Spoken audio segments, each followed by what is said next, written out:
It's time for the Storm Sports Hour with Anthony Pagnotta and Jake Elder. Hey guys, and welcome into this edition of the Storm Sports Hour with your man Anthony Pagnotta and the elder statesman Jake Elder, here to talk about what's going on in the world of sports. We got to start, of course, by talking, football, because it's back. Finally. Yes. The longest offseason maybe ever is finally over. I can't believe it. And the Carolina Panthers are officially in camp. The excitement in the Charlotte area is right where it should be around this time of year for football. And, I made the trip to Spartanburg last Sunday. Oh, yeah. So, and it definitely a great setup that they have down there. I know there were a lot of excited Panther fans, so I think it's going to be a good year. So, I know that you have to be excited, especially as a Panther fan and as a general football fan. Oh, yeah. With camp opening up, what is your feeling at this point? Oh, yeah, I'm optimistic. I think all fans are this time of year in any sport. It's kind of the preseason or right before it. But I'm excited. I really think we're going to have a good year this year. I think everybody's kind of ranking us third in the division, and I think that's fair. Even though we finished ahead of Atlanta last year, I think they improved, especially like adding Calvin Ridley. And I guess now that Julio Jones is getting his act together and coming to camp, I guess him and the owner a few weeks ago talked about that, him getting some more money. But I'm really excited. I think we're going to surprise some people this year. The injuries, that's kind of putting a little bit of a damper on it, specifically Darrell Williams and then, Ross Cockrell, both done for the year. That stinks. But, some people just got to step up. That's where I was hoping with Taylor Mahone or Mahone. I think I'm saying his name right. I think it was Brandon Mahone, the guard from last year. Yeah, guard tackle. Taylor Moton. Taylor Moton. I don't know. Okay, I'm getting my names mixed up. Taylor Moton is the offensive tackle that was drafted in the third round from Western Michigan. Brandon Mahone is a promising guy at offensive guard. He played last year at Penn State and was undrafted this year, but he has had apparently a fantastic camp and is one that they are really high on. That's good, because especially now with the Asili Tolu leaving practice today. Right. I think I read that Rivera said it was a sore leg or something. I don't know, but still, it's just you can't take any chances. So. Well, the thing that I think is a little bit concerning about that injury, you mentioned Darrell Williams, torn ACL out for the year. Ross Cockrell, brutal leg injury, broke his leg, and he's out for the year. So, the Ross Cockrell injury, kind of put that on the back burner for just a second. If you're focusing on the Darrell Williams injury now with the Silatolu injury, you're talking about an offensive line that frankly doesn't have a lot of experience depth. At this point, at that guard position now, you kind of wonder who is going to end up starting. Silatolu was that guy that was probably slated to start in there. So now, where do they go? Are they going to go to the offensive guard that they got from Minnesota in the offseason? Maybe Jeremiah Searles is going to come in there and start. Could it be one of the guys that's been there for a while but hasn't really played any important moments in Greg Van Roten? So, at this point, there's a bit of concern here just because of the lack of depth. I think at those positions, I think this will make a lot of Panther fans miss Andrew Norwell more than they probably would have imagined at the start of camp. Yeah. Thing is, though, there was no way, though, I think we were going to keep Norwell, I guess, with his price tag. But that definitely, it just makes that kind of that loss, like you said, it just makes them miss him a lot quicker, So, I forgot Jeremiah Searles. I think he could come in, and I think he started for Minnesota last year, didn't he? I believe he maybe started for Minnesota last year. I don't remember his exact stats, but I know he started before. Okay. So he does have starting experience. This is not like this is a young guy that's never played in the league. Van Roten's a guy that's been with the team for a while, but is that's a little bit of a different situation. He's a guy that's never really started. So, putting him in there, you kind of got to tailor your expectations as to what exactly you're going to get from him.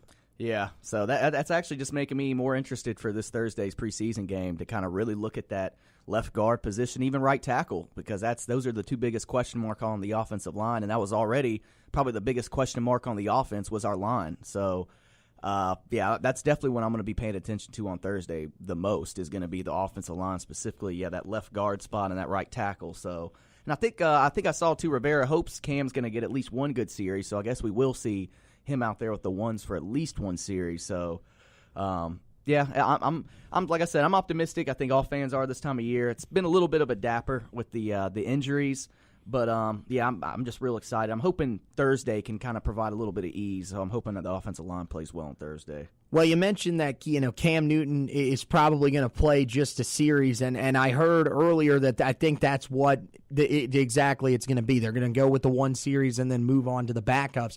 A lot of people might be wondering, well, why are we not going to see more of Cam Newton? Unfortunately, I think at this point with that backup quarterback position, you have pretty much no choice but to try to see those guys out there as much as possible because right now there is no solution at backup quarterback. I don't think so. I mean, I've seen all of the guys. Henneke has had his moments where he struggled, but he knows the Norv Turner offense. Garrett Gilbert was there last year. Another guy that is kind of up and down and all over the place. And Kyle Allen, when I was down there last Sunday, actually, at training camp, he was actually kicked out of one of the drills by one of the defensive coaches. So, it's not looking good. Wow. Right there. If I had to guess, I would maybe guess Henneke just because of the familiarity with the system. But at this point, is anybody really confident that any of these guys can come in and really hold it down even in a game if something was to happen to Cam Newton? Yeah, I think it's with Derek Anderson. I thought he was a good backup his first few years here, but I think after a few years ago, especially that Tampa Bay game, that home game, that Monday night game, I think it was, I've just been I'm glad we moved on from him, but I've been hearing some people saying they kind of miss Derek Anderson a little bit because it is a big question mark behind him, and we don't have really a lot of experience. I mean, but I'm always been of the type where if Cam goes down and he's going to miss any significant time, our season's done anyways. So, but I still, though, if there's the situation where we need somebody to fill in for a game or two, which is more likely to happen, with just it's the NFL. So I was actually really had high hopes for Garrett Gilbert. I thought he had a decent preseason last year, and I was hoping the continuation, but obviously bringing in Norv Turner, it's a new offense, so we got to see. But, yeah, that's right behind the offensive line, I think, is quarterback are my two biggest concerns. That's what I'm actually really going to be looking for on Thursday night. The defense, I don't really, honestly, I don't have, obviously in the secondary, but I'm just really, Thursday, I can't get here soon enough, at least for me, because I'm really curious about the quarterback, the offensive line. Even then, though, it's not going to answer a lot. We're really not going to know much until maybe week 3 and have like a general idea how stuff's looking. But, yeah, I got hopes for Gilbert, but I don't know. I'm not like some people are saying where I miss Derek Anderson. I'm glad we moved on, but yeah, it's concerning. But I mean, what teams are really confident outside of Philadelphia in their backup quarterback? Like, really has a ton of faith. And even then, I mean, Philly fans, I don't know if they would have said that last year before Foles came in and just balled out. So, but also you got to look at the offensive coordinator that they have with Peterson. That is a perfect situation for a backup where he can almost like he tailored the offense to. I mean, even the confidence, like. 4th and goal in the Super Bowl, he's going to Foles, kind of what trick play you want to run here. Like, I mean, just I would love to have an offensive coordinator like Peterson, but I mean, I don't know. With Turner, I've got a lot of confidence. So, maybe with the continuation, like you said, with what's his name's escaped me, the guy who's worked with Turner before, maybe he's going to probably Taylor Henneke. I think maybe he could win the job just because of the familiarity with Turner, so we'll see. So but like I said, I keep going back. I'm an optimist, so I'm confident. But yeah, those are kind of the bigger concerns for me: the backup quarterback and O-line. Yeah, let's finish by talking about the cornerback position just really quickly. They lose Ross Cockrell, but Dante Jackson is there, rookie drafted in the 2nd round. He comes out of LSU, which I think if anybody that watches college football has a brain in their head that hasn't been affected by Larry Fedora's CTE.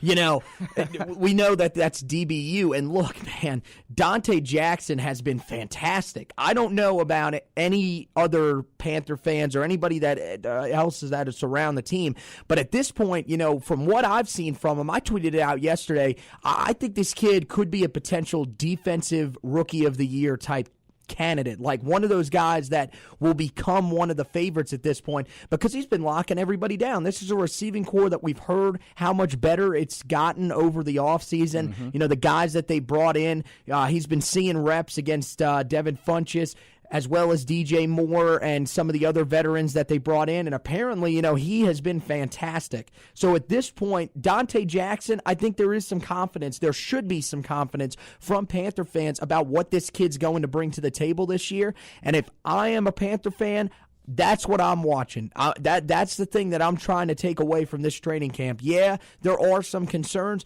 but if you're looking for something good to take out of it, Dante Jackson has really been that good so far.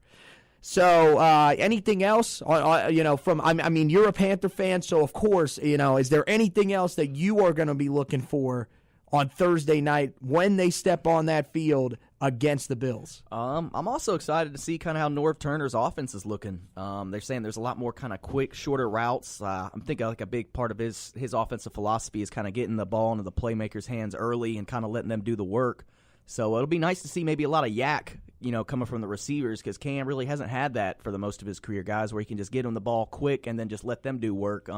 We kind of saw that a little bit last year with, I won't say a little bit, a lot with Christian McCaffrey last year. It looked like he was almost going to set the rookie record for receptions at one point, let alone for receiver, for even a running back. So that's a big part I'm looking forward to is the just seeing how Norv Turner's offense looks. And we're only going to see Cam for one drive, but I'm hoping that it's going to be a long drive for a touchdown. So that way maybe we could see, you know, maybe some quick short passes, maybe we see some long ones. So that's also where, you know, going back with the backup quarterbacks to see how they go with the fit into the new offense. And then maybe, I don't know, maybe looking just how the defense is looking. You know, of course I expect to kind of see the usual from, you know, maybe the linebacking core, especially, you know, Luke. But, yeah, the secondary. I'm curious to see. Dante Jackson has been balling. I know he was running his mouth a lot early and even mini camp, so I was kind of hoping he could back it up, and it looks like he can not only, talk the talk, but walk the walk. So I'm curious to see how he does, you know, against the Bills. I don't know if maybe he'll be lined up against Kelvin Benjamin. I'm curious maybe to see maybe that pre-game kind of – I expect Cam to be cordial. I mean, I think he's already taken the high road like that. I don't expect – there to be too much. The game, is it in Charlotte or is it in Buffalo? Because it is in Buffalo. Okay, because I'm sure KB would definitely get a lot of boos if they were going to be at a home game for the Panthers. But. Oh, I mean, you know, it wouldn't be anything different for him. I mean, he gets booze at the buffet line when he just goes down and takes all the food in the buffet line. Sir, paging Kelvin Benjamin, sir, that you are only allowed to take one of the items. The entirety of the food is not for you there, sir. Hey, now, CC's, man, I tried to take that whole tray, like the brownies or the cinnamon rolls. Oh, man, I miss CC. There used to be one by my house. Oh, man, I liked it better than the pizza. It was just like the desserts, their brownies and their cinnamon rolls. The cinnamon rolls are elite. I don't care what anybody says. Yeah. Those are they're fantastic. And yeah, when you go up there, especially if they come out hot, oh man. And you know, you're just up there. There's kids behind you like waiting, just like, "Oh, sir, can you leave some for me?" And I'm like, "No, you get none. You get none. Go eat it. Go eat the pizza. Go eat. I don't care. Go eat the pasta. I don't care. I'm taking all the dessert. Sir, have you eaten any pizza? I have not, but I'm not worried about that." Look at the size of me. I'm not worried about. I'm here to do damage. I'm not here to, you know, be cordial. So, yeah. Hey, that pizza's. I honestly, just real quick, that macaroni pizza they have is delicious. I know people look at me like I'm crazy. It's no, carbs my on parents top of carbs. love it. My parents love it. It's so good. Yeah, so I mean good. that's two dishes. It's pizza and macaroni and cheese combined. I mean, like I don't think people quite understand that. Like that's two. I would say probably top 15 food dishes of all time combined into a pizza. Like they also have taco pizza. Which is good. Which is really good. A lot of people frown upon it, but it's dry. You can't knock it till you try it. And most of the time, they end up actually being really good. So exactly. They know what they're doing. See, yeah, exactly. They go away from just the plain pepperoni, and it's really working out for them. Well, okay, so we turn from food and the NFL gridiron to the college gridiron for a couple of stories. We'll start with Urban Meyer at Ohio State. reports apparently that Meyer knew about the abuse of Zach Smith's wife from the wide receivers coach. Of course, he was let go about probably nearing about a month now. But apparently, Urban Meyer was asked about it at media days. He said, "I have no recollection of seeing anything about that, hearing anything about that. I had no knowledge." Well, it comes out, a couple of days, about a week ago now, Stadium TV actually did an interview with Courtney Smith, the wife of Zach Smith, and she says that that's not true. She showed text messages to Urban Meyer's wife, Shelly Smith, who works at the university, and apparently, the thinking is, of course, that Shelly would have told Urban Meyer because she told Courtney Smith that she was going to have to tell him at some point, which could lead to Zach being fired. I think that was more of a thing where Courtney was maybe a little bit afraid of how he would react to the situation. So, but apparently Urban says he was never told. I think Shelly Meyer is probably going to stick with that. But at this point, I don't know where we kind of lie with this situation. They're in the investigative mode right now. The university has hired outside investigators to investigate the situation that's going on there. At least from my perspective, I find it very hard to believe that Urban Meyer did not know something about this. Yeah. I mean, I'm not. Clearly, I'm not 100% sure. I'm not an insider on this issue. Nobody at Ohio State is an insider on this issue, or else it wouldn't be getting investigated. But, at this point, you're telling me that he had no knowledge of this, yet his wife knew everything about the situation. The problem they also run into, they are both employees of the university. She is a nurse on campus, Shelly Meyer is. Both of them could be under Title IX investigations, and there's all sorts of other things that they could be looking at here. I know you've heard about the Urban Meyer situation. What was your take on the situation when you first heard the information come out? Man, when I first heard it, I was just my first question was, kind of after hearing everything, is like, why is this wide receiver coach so special that you have to almost kind of put up with it or turn a blind eye to it? And I guess apparently Zach Smith's grandfather gave Urban Meyer his first coaching job or something like that. So I guess he's kind of loyal to a fault, I'd say. But when I first heard it, I just didn't like it at all. And then immediately I said Urban Meyer had to know something about it. A coach who's as meticulous and on top of every little thing, almost like a micromanager of his program. You're going to tell me you didn't know, especially one of his, I guess, like pretty much one of the coaches he's kind of closer to in Zach Smith, because him and his wife or actually were apparently, I guess, good friends with the family, Zach Smith and his wife. Right. So he knew about it. There's no way he didn't, especially where they have the text message between Urban's wife and her, Shelly Smith. So there's just no way that he did not know about it. But when it first came out and then how he denied the reports at Big Ten Media Day, I thought, especially when it came out, that report where that reporter showed, too, that the text message between Zach Smith and his wife, that he did abuse his wife. So it kind of contradicted everything in his little interview he did with ESPN. And I thought Urban Meyer was cooked. I thought he was done. I actually was surprised that he didn't get fired like a day or two after. But I guess it's reported now that he did do what he was supposed to do. I guess he did kick it upstairs, but it's looking like that's all he did. He just pretty much told somebody, I guess maybe one time or maybe, I don't know, it's a few times, and then he just said, okay, I did my job, kind of wiped his hands clean. Right. And said that I did all I had to do, where I guess, good for him. Like, he did the bare minimum, I guess that still doesn't make him a good human being like that. And it's looking like he is going to keep his job. I guess now it's looking like I think the AD is under, I think Smith, I think he's now going to be under fire because apparently he knew about it and he didn't do more. So, but also, too, you can't tell me, though, that Urban Meyer didn't have some say of wanting to keep him on the staff, maybe where Right. he's mentioned this to him. He's got so much control over that. You can't tell me that Urban Meyer didn't have some say keeping him on board. I think he knew about it, and I think, he's trying to distance himself. And then, too, his comment, his response to kind of pretty much where he got caught in his lie, he said, I failed. Like, I was supposed to be clear, honest, precise, and I failed on most of those fronts. Like, he couldn't even, I guess it was his lawyer speak, but he couldn't come out and say, okay, I directly lied. Like, I don't know. Somebody like that, I've always just, and then like look at his past at Florida. What is it, 30-something arrests for his players at Florida. It just seems he just turns a blind eye to certain I mean, he's a hell of a coach, but it just seems he turns a blind eye to stuff that will maybe hurt the program or hurt the team, and it's looking like he's going to kind of skate away with this one too, but we'll see. The problem with it is, and I think that a lot of people have to realize, especially with the age that we're in, you can't lie these days because somebody's going to find out. There's so many different ways to find out through social media. I mean, the reporters these days, they are investigators themselves. Somebody is going to find out. And remember, we are in an age where, Penn State and Baylor are fresh on the mind. And those are situations that got out of control extremely quickly because guys did not take the right measures when it comes to knowing about these situations. I understand that he may have went to someone about the situation, but at that point, you kind of wonder, after a while, if you're Urban Meyer, are you not still kind of scratching your head as to how this guy is on your staff, if you knew exactly what was going on?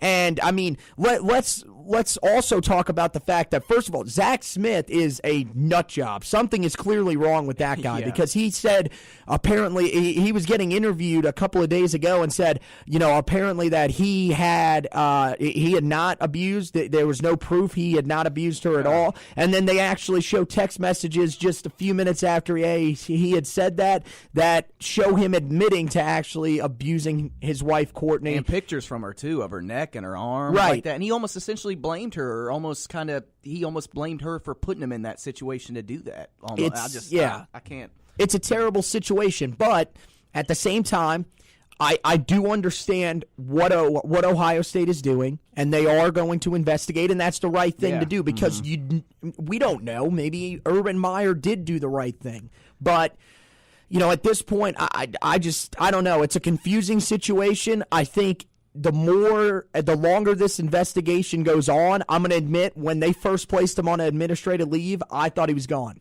but as this keeps going along, I think he's probably going to keep his job. Yeah, it just seems the longer it goes on, Ohio State's trying to figure out a way to kind of make it not seem as bad and kind of almost – I don't think they're trying to let it die down some, but I think in a way it kind of will, especially once football and college football starts up. And I think they're trying to find a way to keep – and I think they are if they're going to keep him. So we'll see. And if it comes out that Urban Meyer did more and all that, then fine, and I'll even take back some of the stuff that I said, but I just don't think he's the most – top tier human being, but but a lot of these coaches apparently aren't either. I mean, this business is, I guess, this sports business. The more we learn about, it's not as pretty as everybody. I guess there's a lot more dark stuff behind closed doors that we're kind of getting aware, especially in college football or college sports in general, that we're kind of starting to come to light. But we'll see.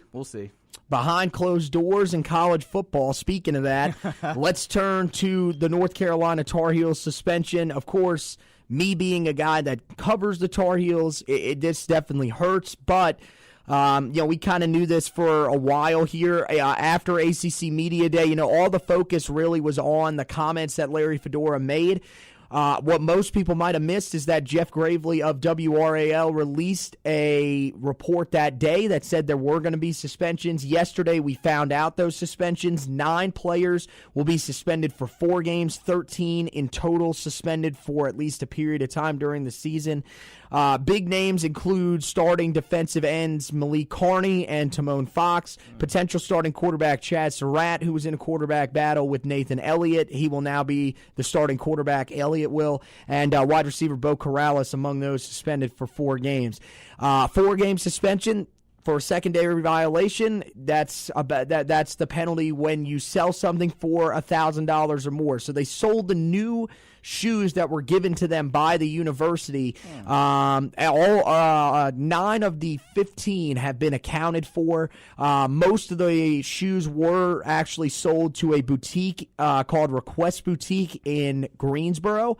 So that's probably the reason why they haven't accounted for all the shoes. I would imagine the boutique bought them and resold them. I'm imagining the 6 pairs that are missing were probably sold to people, and tracking them down is not going to be easy, and I'm assuming that most of the fans that bought them aren't just going to be like, well, I paid probably somewhere around $1,500 for these shoes. I'll sure, I'll give him back. I don't think I'm not sure that's how it works. I wonder if they paid in cash too, if they can actually track him down. I don't know if they had to sign some form out or something if they could actually track them down like that, and I guess what pressure can they put on this boutique to make them actually do it? And I guess I don't know if there's I don't know if the NCAA can't go after a request boutique, so I wonder what kind of, maybe they'll try and get some legal angle on it, but yeah, but this is all you right here with UNC. Yeah, I mean, I look at it, and it's concerning in the fact that depth-wise, there's a lot of guys that aren't going to be able to be on the field for mostly the first 4 games. See what they're doing with Carney and Fox, and also Tyrone Hopper is going to be involved in there. Those are all 3 defensive ends. So to keep injury concerns, to a minimum, especially after we saw last year what happened with the Tar Heels' 22 season-ending injuries, they're going to space them out. They're going to stagger the penalties. So Malik Carney will miss games against ECU, Central Florida, Pittsburgh, and Virginia Tech. Fox misses Miami, Syracuse, Virginia, and Georgia Tech. So, to a certain extent, I guess that helps. There are some battles that do end as well, so we're going to kind of have clearance on some of the guys that will be starting. They can kind of focus on getting those guys ready for the season now. But, of course it's not a good thing, especially in what now turns in what was a crucial year for Larry Fedora, maybe now turns into an even more crucial year.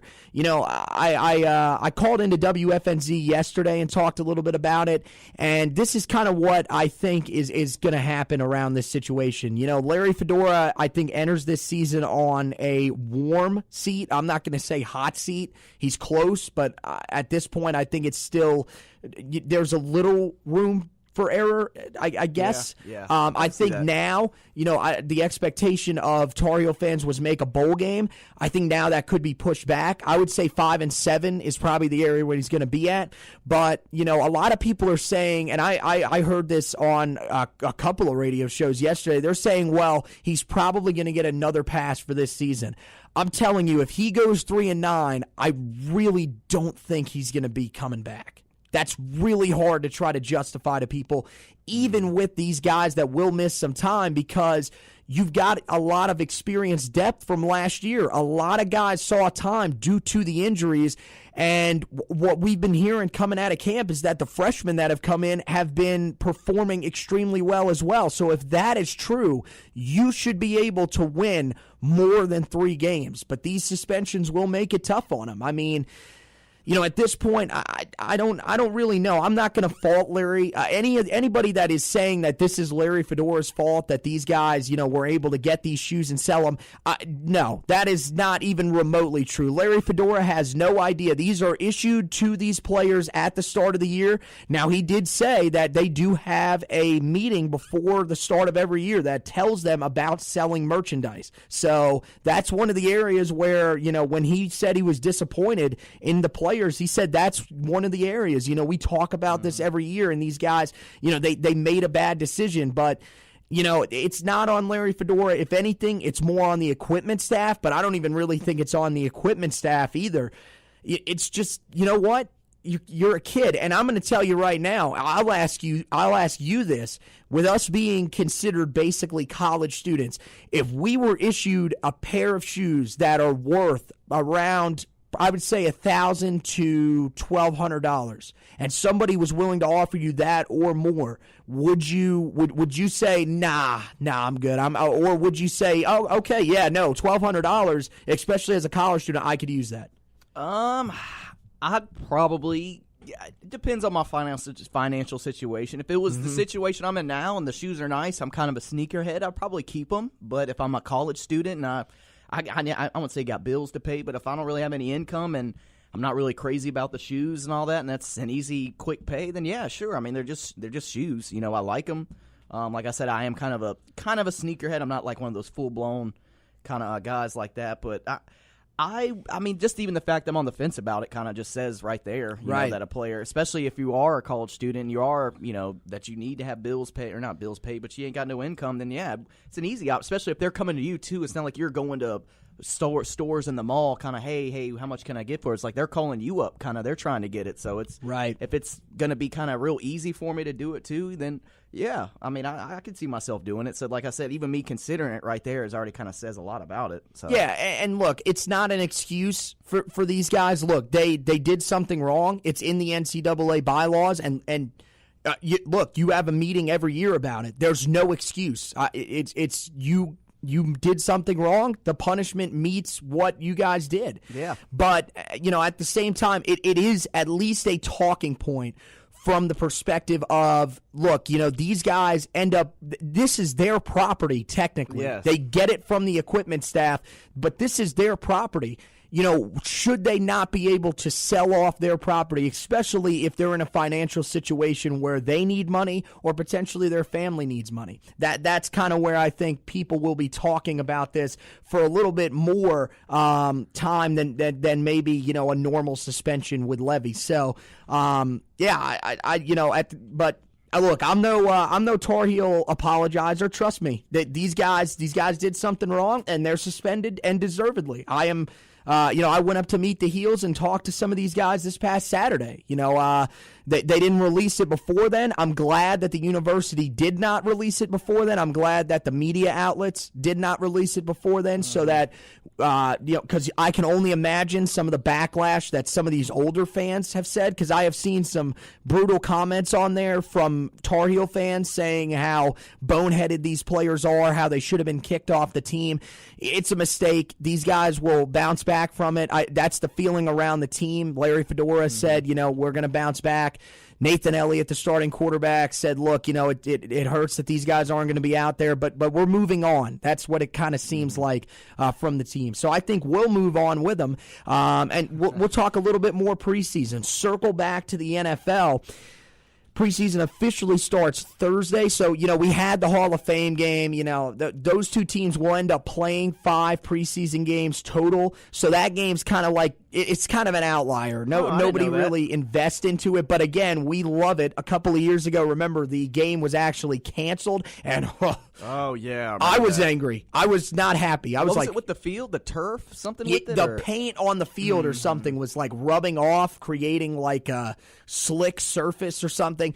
All I know was, dude, I was livid. I was like, you're telling me football is here and you're still not going to let me watch football? You just snatched it away from you. But, it gets going this Thursday officially. So what we're going to do, we've got all of the games in front of us.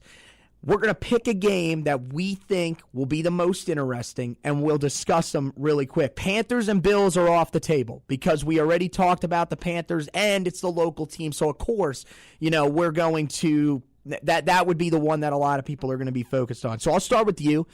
You look at the schedule. Which of these games really jumps out to you? Like I said, initially, that's why I think it was the Browns-Giants. I hate going for the easy, number 1 overall pick game to see how, Baker Mayfield's doing. But I am curious, just that whole offense in general. The Browns added so many pieces on offense.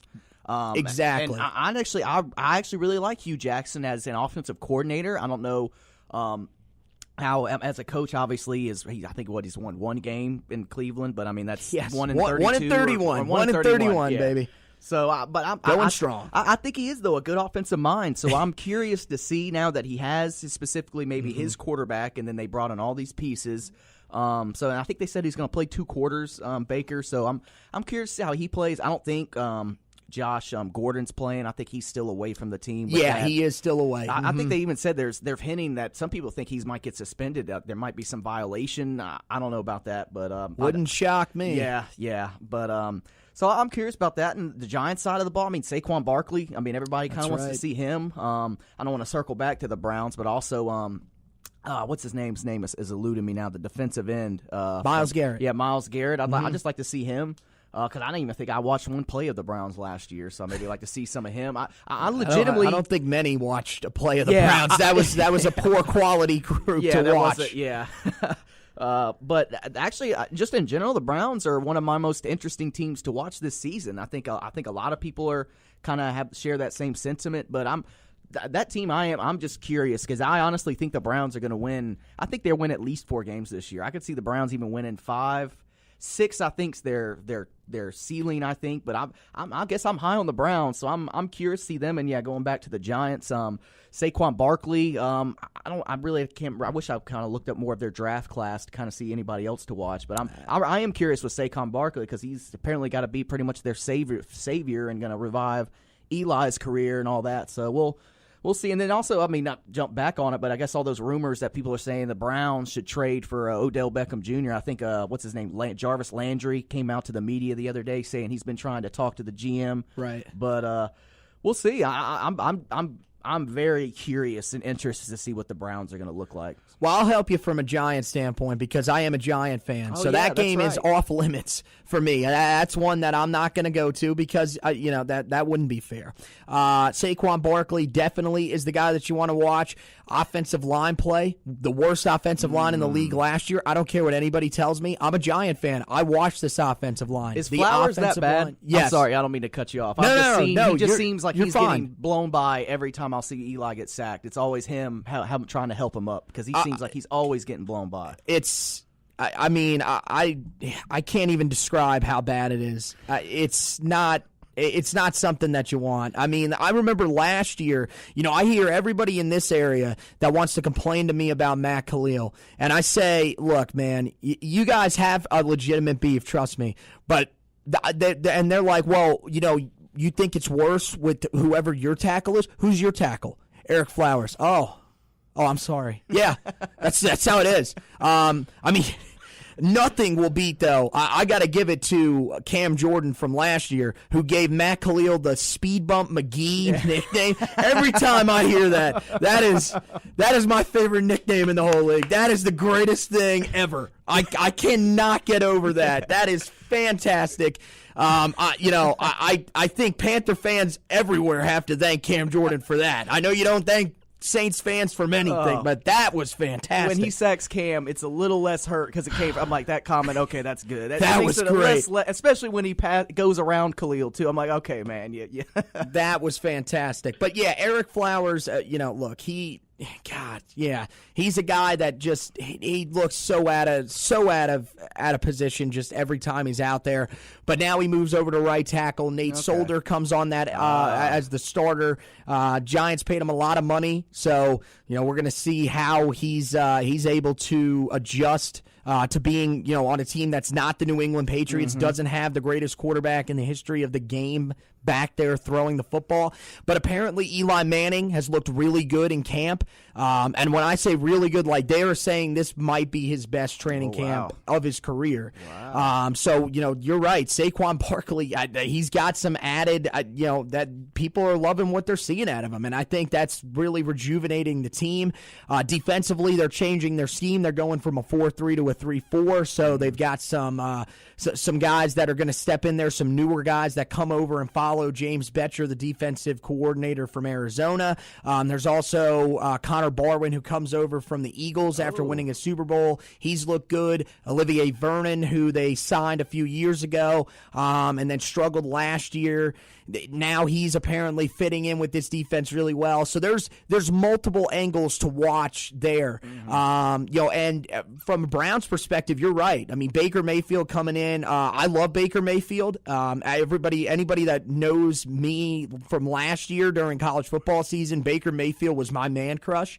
I loved Baker Mayfield when it came to especially the college football playoff. I was crushed when they got beat by Georgia. Oh, yeah. I wanted him in the title game. He would have been so great in the title game. But his defense could not stop anything. I mean, that was the worst run defense possibly outside of the Tar Heels run defense that I've ever seen in my life.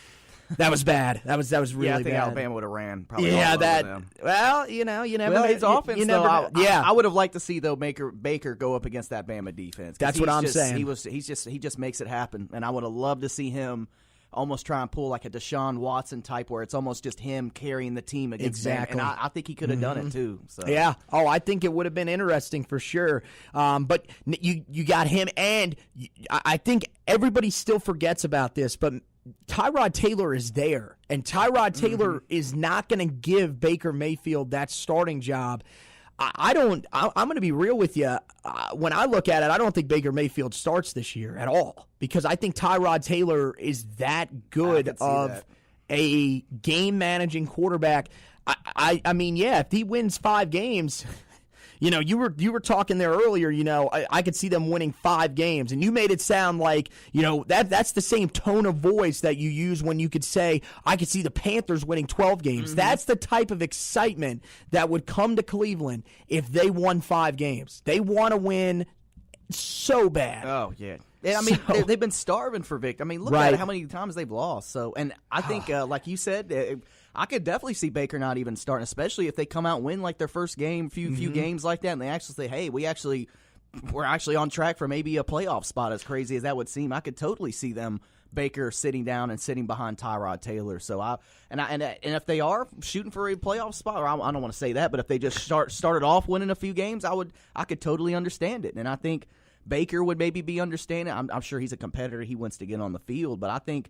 But also at the same time, I think you're also at the same time delaying the inevitable. You drafted Baker number 1 overall, but you signed Tyrod. I think it is a nice bridge to maybe get somewhat of a winning culture in there so Baker's not just walking into, the factory of sadness, they call it up there in Cleveland. But I kind of like it. Yeah, that bridge of just having Tyrod to try and help change, because I think he is I'd say he's one of the better game managers, you could say. Right. He has his moments for sure, but yeah, I mean, I'm a Virginia Tech fan, so I'm always had Tyrod's back. But I think it's Cleveland. Like I said, they're probably right behind the Panthers, and probably my division rivals are the teams that I'm most curious to see how they perform this year. Yeah, I agree with that, and I think, for Tyrod Taylor, you're not going to take it easy because you could be auditioning for your next job, which, like you said, delaying the inevitable. So, yeah, definitely one of the more interesting ones. The one that I'm going to go with, I've looked at it. There's a couple. Look, the Steelers and Eagles are always interesting. Interstate battle. Yeah. I'm interested to see what Mason Rudolph does in that game as well. But I'm going to go with the Texans and Chiefs, and I'm going to tell you why. Deshaun Watson coming back off the injury. I want to see what he looks like health-wise. And with the Chiefs, I think the big storyline around them has to be Patrick Mahomes and what he can bring to the table because, look, Kansas City loses Alex Smith, but at the same time, this team I don't think is going anywhere in that division, if anything, for the lack of competition in that division. Like right now, the AFC West, I mean, you pick any of those 4 teams, they could all make the playoffs. But I don't know about you. I feel like, whoever makes the playoffs out of that division probably isn't going to go that far. Yeah, I think that's one of the most wide open divisions in the league is the AFC West. I mean, you can make an argument for every single team, and then you could I guess for them to win it, then you can make a valid argument for them how they could finish last in the division. So I'm curious. I'm a big supporter. I won't say big supporter, but I have confidence in Patrick Mahomes, and Andy Reid always seems to do well with quarterbacks. So I'm curious to see how they do though. And yeah, with Deshaun Watson, him bounce back. I wonder how long they're going to keep him out there. Probably won't be too long. Right. But just seeing how he's coming back from that, and I'm trying to look at their roster. I don't know if they've had like really any key additions to their offense or defense. I know they're getting J.J. Watt back. I don't know is he even going to play any, or is he still kind of? Yeah, I'm not sure. I think those guys may end up playing. That's kind of where I'm interested in the Patrick Mahomes side of it as well. Is that he will be facing what many consider to be probably a top 10 defense when healthy.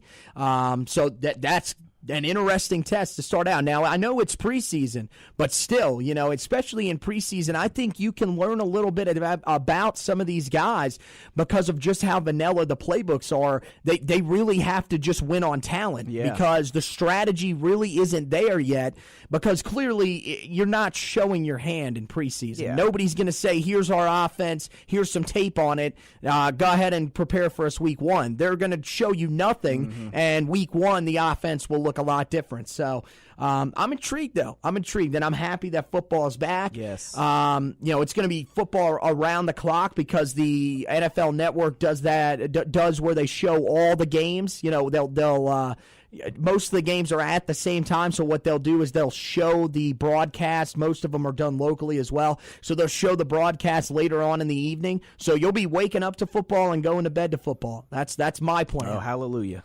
That's what I'm saying. My favorite part of the year. Finally. So last-minute headlines. We're going to hit these as we get ready to close down the show here on a Tuesday. Brandon Metzger from Fargo Moorhead, from the Fargo Moorhead Redhawks. It is a minor league team. He gets ejected last night and decides that what he's going to do is go into the dugout and take a garbage can and put it where the home plate umpire was standing. I'm going to be real. That is probably the most creative ejection response that I've ever seen in my life. We've seen guys throw water coolers. We've seen guys throw chairs. We've seen guys pick up bases and throw them. See, you take the bases with them when you leave the field. I have never in my life seen someone do something that creative. And honestly, I mean, if you know that is, I think, something everybody has wanted to do at least at one point with an umpire, because they want to say, look, you are trash. And this guy literally gave him the visual representation of that. You're garbage.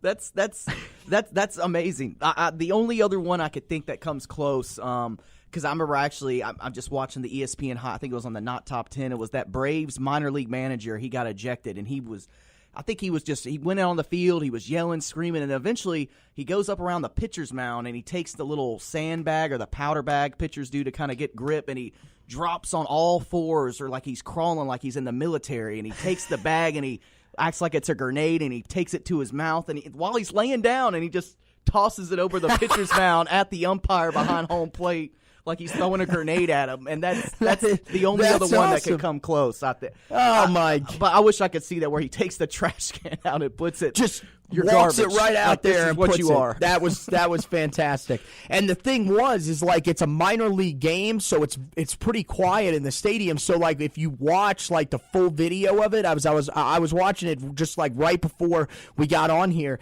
I mean, you can actually like hear him like yell to him like, "That's what you are! That's what you are!" pointing at him.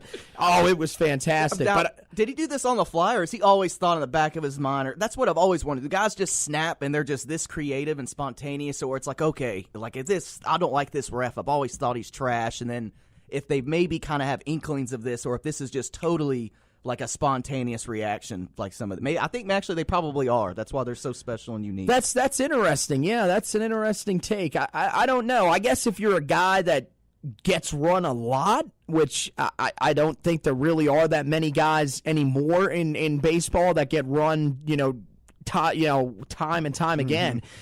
Maybe you would think about planning that, but no, I think this was just he walked into the dugout, saw the trash can, and said, yo, this fits. This fits. I'm taking that out there. I'm putting it where he's standing, and I'm going to tell him right out, you're trash. Your calling's trash. That fantastic. Fantastic. Sticking with baseball, Matt Harvey honored last night. The Mets actually did a tribute video to him, for his time when he was in New York. He was there for a pretty good time, and actually was part of that team that went to the World Series in 2015.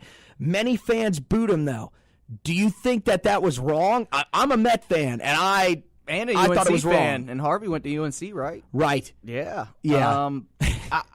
I don't know. The whole situation is I can't remember what happened. Like I remember he refused to like go out like before he got traded by the Mets last year. He came back from rehab or something. He just refused to go out for a game. What is it? He went missing or he left the team or what? Yeah. He didn't show up for a practice and they couldn't. I don't know if it was that they couldn't get in touch with him or what exactly happened. I think the rumor was he went out with his girlfriend at the time. They went out drinking. He may have, overslept and just didn't show up to practice. And from there, he had already been starting to show some signs of fraying. And at that point, that was pretty much just where his career went down the drain. I mean, he was with the Mets earlier this season for the first half of the year. Absolutely terrible. Traded to the Reds. He's had his moments there, but at the same time, he's still not quite the same as he used to be. But I don't know. I mean, as a Met fan, I kind of look at with the positives. He was part of that team that led us. Without him, that team was not a World Series team. So, I don't know. I don't see what Met fans, the ones in attendance. I mean, the very few that are in attendance. Let's be real. There's more there's more empty seats there than there are fans in the stadium. But I don't know. I couldn't agree with that. I kind of had to just shake my head. Yeah, unless the players really come out and just gone at the team and just completely burned every bridge, I'm all for it. Like if Steve Smith came back, well, I think every Panther fan, if Steve Smith walked on the Panthers for Week 1 against the Cowboys, the entire stadium would erupt and cheer him like that. Even though he's kind of had his moments. Mostly, I think it was with Dave Gettleman, but. So, yeah, I've never been a type where I boo a former player unless, honestly, I can't even think of one outside of Boris Diaw with the Bobcats because he quit on the team. Oh, I can think of one. That's the only Kelvin one. Benjamin. Oh, yeah. Yeah, I would maybe give, especially there you go. When I first heard his comments, too, just real quick, I shook my head, okay, more accurate, but then when he said, a quarterback with more knowledge, I was like, okay, dog, you are directly trying pretty much, and now, Cam, I get it. You're not going to confuse him with Peyton Manning for his pre-snap reads, I get all that, but he's actually a lot smarter than what a lot of people give. I think almost every quarterback in the NFL, people kind of bash, and these guys are actually really intelligent. They say it's the hardest position to play in sports, but yeah, Benjamin though, that comment, that's where I was like, okay, it's one thing to go on the accuracy, but then he said Eli Manning, then he said Aaron Rodgers and Tom Brady. Two of those guys are top of the league. You don't get to pick them. And then he mentioned too about then he said with his draft class, I was the only one to get to the playoffs. He mentioned what did he say, Julio, or he said OBJ, he said somebody else like that. I'm like, yeah, I'm sure Cam wishes he had Odell Beckham Jr. and Antonio Brown, and he didn't say that. So I think if the game was in Charlotte and Kelvin Benjamin came on the field, I probably would boo him. There you go. I probably would. So and I think you'd be justified. Oh, that was my favorite part of that was when he named Eli Manning. I was standing there like, you sure about no, that? come on, man. Not Eli. He's actually, I wasn't as some people really went it. I was like, Eli still is the decent. I guess he was just reaching for his a name completion at that percentage point, is better than Cam's, but not by much. 59.3% for Eli career-wise, 58.5% for Cam. So for you to go out and say, "Oh, if I had a more accurate quarterback," let's stop here, okay? You dropped a lot of passes. With the year that the Panthers had their most successful year under Cam Newton, and in franchise history, you weren't on the field because of injury. They were better without you. The problem was not the Panthers. The problem was you. Yeah. I think the record was with him, it was 18, 21-1, and without him, when he's been hurt, we've been 21-3. And then and that's also after we traded him last year, so they added on those extra victories. But still, that's all you got to see right there. Crazy. Okay, NASCAR CEO Brian France arrested for DUI. Is this a big deal? The reason that I kind of point to this story in general is because they were thinking about potentially selling the sport earlier this year. Now, he gets the DUI. Is this maybe pushing NASCAR closer towards being sold? Honestly, didn't even hear about this. I could see that. Maybe they just, the shakiness at the top, and they're concerned it'll take away their value. So maybe it's now they almost want to try and just get a new face for the head of the. I guess the CEO. Is that the equivalent of like Adam Silver's job or Robert Kraft's job? Not Robert Kraft. Excuse me, Roger Goodell's job. Yeah, Yeah, I think a little bit, maybe even a little bit higher. I mean, Brian France, the CEO. I know I don't know which France it is. I think it's actually, Brian, I think is the owner of the sport right now. Okay. I guess the commissioner is the word I was looking for. Because I imagine if Roger Goodell got a DUI, I can imagine the uproar that would be for him. There's the difference with it is that, he owns the sport. So that's his sport. Yeah. So in order to get him out of there, if this was Roger Goodell, then Roger Goodell is simply removed and somebody else, they vote on a new commissioner.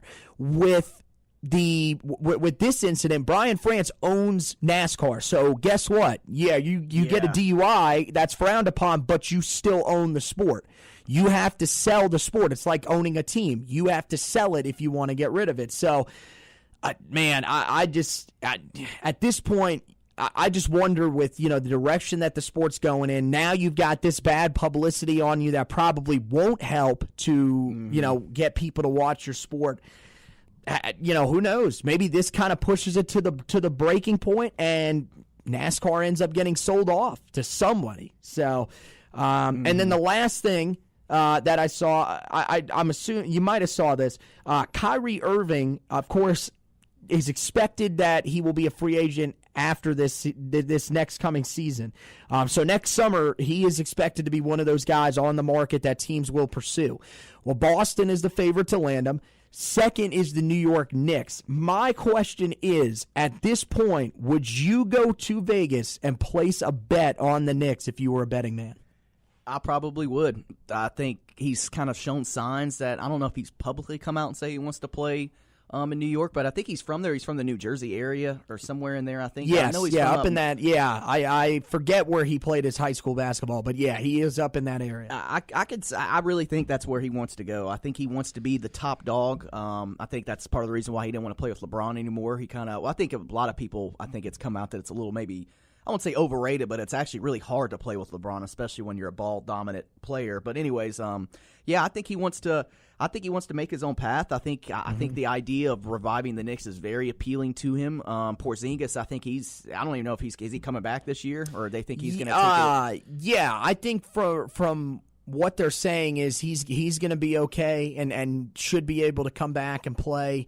And I mean, you look at the rest of the roster. I mean, they just paid Enes Kanter, who, frankly, is really not a bad center to have on your team. I like Kanter. He's a guy that he will stand up for you. I was about to say he's not going to take crap from LeBron. I've totally had his back. LeBron kind of with him, he was kind of like a fly, kind of just on his get out of my face like a gnat, like it's nothing to him. Where I think Kanter, I think that was a big moment for him in his career. He'll always kind of, I won't say always look back, but I think that was, hey, man, we ain't just going to roll over. Like I think that's what Kanter's line was. We're just not going to roll over because you're LeBron. So I think he even said something about the king, something like that. Or, the prince or something like that because he's like, my daughter, LeBron. I like LeBron's response. What do you say, like, my daughter's the princess or I don't know. But Queen of New York City. Yeah, that's what he said. Calling him like the king of New York City or something. And he was like, we've already got our king. That's Kristaps. And yeah, they went back and forth. That was when the Knicks were decent early in the year before they decided that they were going to go on a complete collapse and finish as bad as they did. But,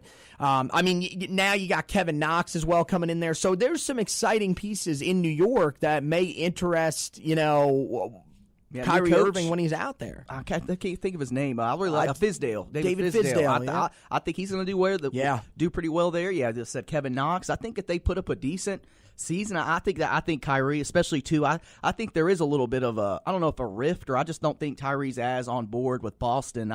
Especially that him not even being there for Game 7 and him saying something had some eye surgery or some eye. I thought that was kind of a crap excuse. I really think he's cool with that. He likes it there, but I think he just wants to kind of blaze his own path, and I think that's going to be really appealing to him. So I really think, I could see him going there like next year. And then as a Hornets fan, a lot of people are rumored that's where Kimba wants to go, is he wants to go back home. So if, obviously he's not going to go up, they're not even going to have the money to probably sign him if they sign Kyrie. Right. So, I don't want to digress on all that because I think he's come out saying he sees himself saying in Charlotte. I mean, he's saying all the right things. But, I bet, I think that is where Kyrie goes next year. I bet even if Boston wins a title, I even think he could go, oh, cool, now I got another ring. Now even more so I can kind of, all right, it's nice. I had a good time. I'm trying to go turn a new page, start another chapter. So I could see that. And then Kyrie could say, hey, he could try and start gunning for a third time. How many title players have 3 rings with 3 different teams? So I don't want to start getting ahead of myself, but that could be kind of appealing, as and he would be a very key part on that. It wasn't like he'd be like I'm trying to think of the guy who won the titles with the Spurs, the Lakers.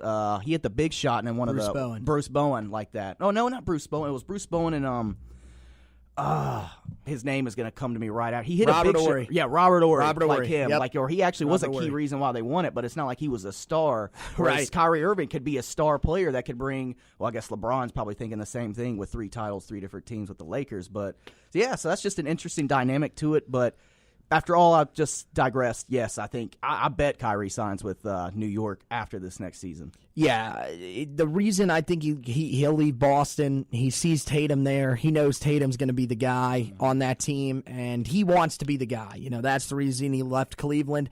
I think in New York, Porzingis is talented. He's not a guy that's going to dominate the league. I'm telling you, Jason Tatum is really that good. Yeah. So that's kind of where I feel like he's going to want to try to kind of separate himself from there. And, going to New York might be, where he can do that. You said that possibly they could win a title. I'm going to tell you right now, if he wins a title in New York, that is easily the greatest accomplishment of his career, because that'd be the first title there since '72. I don't think people understand how big of a deal it would be if the Knicks won a title. And that's something that, to me, would be the selling points of Kyrie is, hey, man, if you come here and win a title, you will be revered forever. And there is a chance pretty much that if you're not in the Hall of Fame, that alone would put you right in the Hall of Fame. So, everybody wants to be the man, but to be the man in pretty much the city on the face of the planet, that's nothing more kind of appealing than probably the biggest basketball city, maybe outside of L.A. Or you could even argue it's as big as L.A. at this point. It means that much to Knicks fans. I don't care what anybody says. New York is a basketball city. Oh, if I had a chance to play on what is the Lakers arena? I can't think of the Lakers, the or if it's Staples Madison Center. Square, the Staples Center, Center. It's not even close. Madison Square Madison, Garden, MSG, man, it's the Garden. Of course. That's the big time. So, I'm with you. I'd place the bet. So, that's going to do it for this edition of the Storm Sports Hour, and we did go an hour. So, I think we started off good, but then we just kind of keep trying to narrow it down. It's not going to happen. There's too much to go to talk about in the world of sports. We love sports way too much. So, you know what? We love talking it, so we're going to keep doing it. So, for now, we're going to step off. I think this is going to be our new day. Tuesdays, I think, are free for us, so that's going to be where we're kind of going to free up some space and be able to work with. And on football season too, so that way we don't have to wait till Thursday, kind of break down everything that happens. Well, because you'll have the Thursday night games too. Don't want to do that. You want to be able to break those Thursday night games down in the middle of the week. And what are we missing on Tuesdays? Tuesday night action football. Let's be real. I like them. I love college football, MAC football. It is like Toledo. I think that's where I'd always see them on. Like Toledo. What's the other one they always go to? They frequent Miami of Ohio. That's one that's always on there. So I'm telling you, good games when you're at the bar drinking a little bit. Oh, those games turn pretty exciting. But yeah, other than that, let's be real. I don't think anybody's clearing a schedule to sit down and watch MAC football. Not this guy. Not this guy. But, so we want to thank you guys for listening. Spreaker.com is where the podcast will be. I think we're just going to post this one straight on the podcast page this week. So, but I don't really know how we're gonna go about it with the radio station, but at this point we'll have it online. It'll be on Spreaker, so you can at least listen to us on there. And we're hoping that we can become more consistent. We are trying to be a little more. Let's see. I'm trying to think of a quarterback that we would go with, but because I don't want to go with the obvious and Tom Brady. We'll try to be a little more consistent, like Russell Wilson, like a Russell Wilson. Okay, a Russell Wilson. Maybe when things break down, as opposed to a Jameis Winston podcast. Oh gosh, the Russell Wilson podcast over the Jameis Winston podcast. We'll see if we can't get that locked down here in the next few weeks, guys. So for now, Anthony Pagnotta checking out. Elder Statesman, take us away. Hey, Jake Elder. Guys, appreciate you guys listening, and we'll see you guys next Tuesday. Have a great week. Thank you so very much for all the appreciation and all the great moments that we've experienced together. God bless.